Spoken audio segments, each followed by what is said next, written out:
vẫn nghe cái trả đầu tiên lắm. Nó có cả sự không tù gì, tôi nghĩ thoải mái hết rồi xin.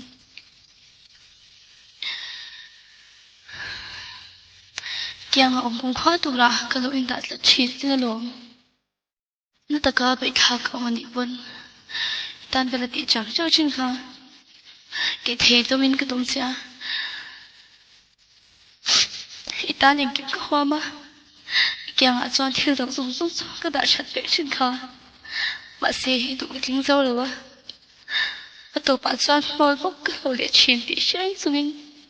Xin vệ sẽ bắt đầu thu về chẳng trang truyền diện. Mà xe tốn thích hắn nhưng khi người ta thu cái đích là gì.